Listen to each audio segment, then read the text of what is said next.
My name is Arroe. I'm a daily writer, a silent wolf. That means I stand on the sidelines and do nothing but watch, listen, and study the activation. I call it the Daily Mess, a chronological walk through an everyday world. Yes, it's my morning writing. As a receiver of thoughts and ideas, we as people tend to throw it to the side and we'll deal with it later. When a subject arrives inside of me, I think it's time to dig in. It's still keeping a journal. By doing the research, the picture becomes clearer. This is the Daily Mess. Observation number 11. Why do we drink coffee in the morning? You'd think the only purpose would be that jolt of energy that caffeine is so willing to give us. Mental clarity. Walking into a new day doesn't need to be bogged down by a lack of focus. Coffee actually opens your thinking process. It can also improve your moods.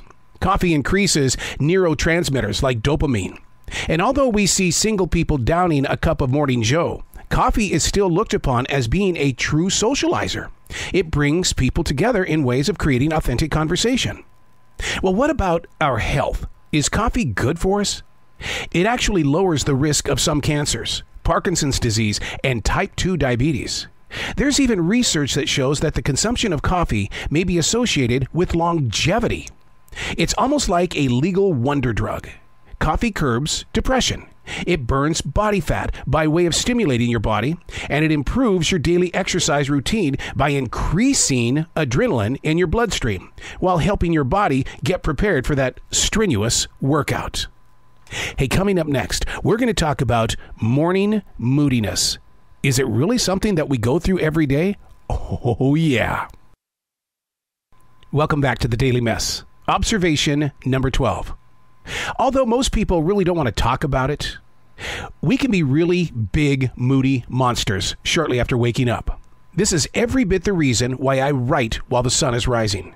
The goal is to help clear the trash off my path, to take on the day with very little mental weight. The experts go a little bit deeper when it comes to this subject, and the reason why is because morning moodiness is actually part of something that's called cortisol. It's a stress hormone that usually arrives between the hours of 8 a.m. and 10 a.m. It plays hell on our anxiety, causing depression as well as a lack of concentration.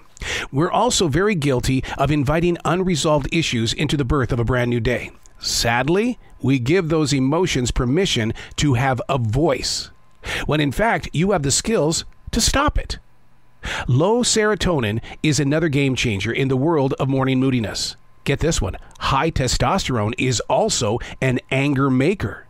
And believe it or not, if you grew up in a household with moody parents, there is a huge chance that they gave you something called genetics, and you're just as grumpy as they were. One of the best ways to break free of this? Do some exercising. Take a walk. Get out of the house. Get rid of the things that are around you and replenish your mindset. I'm Arroe, and that's the Daily Mess.